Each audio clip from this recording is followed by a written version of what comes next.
దూత media, power of news. ప్రజలకు ఆ స్థాయిలో కేవలం 9 నెలల కాలంలోనే ఇంత దారుణంగా పడిపోయింది.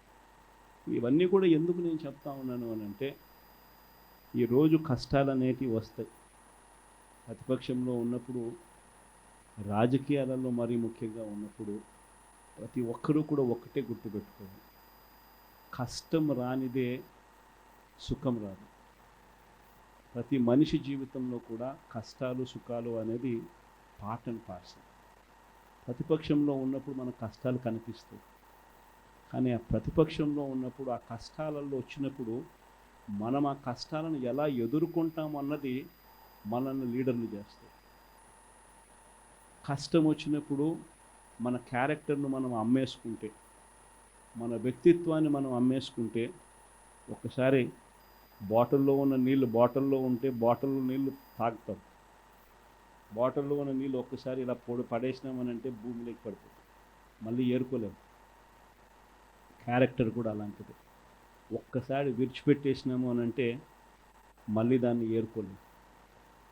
ప్రజల్లో చులకనవుతాం, ప్రజల్లో పలచనవుతాం. ప్రతి ఒక్కరూ కూడా గుర్తుపెట్టుకోండి, కష్టాలు అన్నటివి ఎల్లకాలం ఉండవు.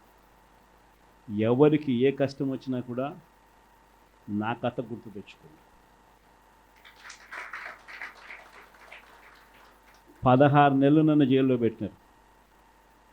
నా మీద కేసులు వేసింది కూడా మళ్ళీ ఎవరో కాదు, అటు కాంగ్రెస్ ఇటు తెలుగుదేశమే. నా పిటిషన్లో ఎవరు పిటిషనర్స్ అంటే అటు కాంగ్రెస్ ఎమ్మెల్యేలు, ఇటు తెలుగుదేశం పార్టీకి సంబంధించిన నాయకులు.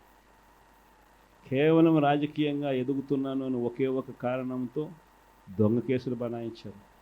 16 నెలలు జైల్లో పెట్టారు. కానీ ఏమైంది? బయటికి రాలా, ముఖ్యమంత్రి కాలా.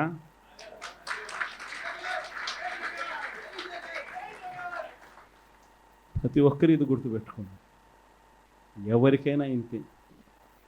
మహా చేస్తే వీళ్ళు ఏం చేయగలుగుతారు? దొంగ కేసులు పెడతారు, కాదండంలా బెదిరిస్తారు, కాదండంలా మహా అయితే 3 నెలలు లోపల వేస్తారు, అది కాదండంలా. కానీ ఏం చేస్తారు? 3 నెలల తర్వాత మళ్ళా వస్తాం, రెట్టించిన ఉత్సాహంతో మళ్ళా పనిచేస్తాం. ఎవరెవరైతే మిమ్మల్ని జైల్లో పెట్టే కార్యక్రమం ఎవరెవరైతే చేస్తారో, మంచి చేసిన వాళ్ళని గుర్తుపెట్టుకోండి, చెడు చేసిన వాడిని గుర్తుపెట్టుకోండి. ఇద్దరిని గుర్తుపెట్టుకోమని చెప్తాను. ఊరికే చూస్తూ ఊరుకోం. వైఎస్ఆర్ కాంగ్రెస్ పార్టీ బ్రతుకుతుంది. వైఎస్ఆర్ కాంగ్రెస్ పార్టీ ఈ రాష్ట్రాన్ని ఏలుతుంది అని కూడా సందర్భంగా చెప్తాను. మరో 30 సంవత్సరాలు ఏళ్తామని కూడా ఈ సందర్భంగా కూడా మరి గట్టిగా కూడా చెప్తాను. కాబట్టి ఎవ్వరూ కూడా వైఎస్ఆర్ కాంగ్రెస్ పార్టీకి సంబంధించిన ఏ కార్యకర్త వెంటికి కూడా పీకలేడు అని చెప్పి కూడా ఈ సందర్భంగా ఇది ప్రతి ఒక్కరూ గుర్తుపెట్టుకోండి. ఒక్కటే గుర్తుపెట్టుకోండి, ఈసారి జగనన్న 2.0 కొంచెం వేరుగా కూడా ఉంటుంది. ఈసారి జగనన్న 2.0 కార్యకర్త కోసం ఎలా పనిచేస్తుందో కూడా చూపిస్తుంది.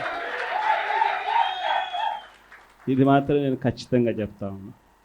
ఎందుకనంటే జగనన్న 1.0లో బహుశా కార్యకర్తలకు నేను అంత గొప్పగా బహుశా చేయలేకపోయి ఉండొచ్చేమో.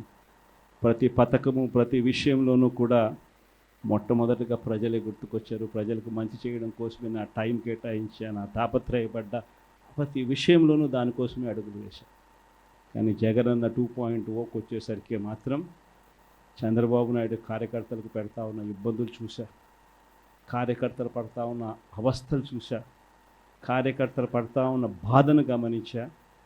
వీళ్ళ కోసం గట్టిగా మీ జగనన్న ఉంటాడని సందర్భంగా గట్టిగా చెప్తాను. For more updates please subscribe దూత మీడియా.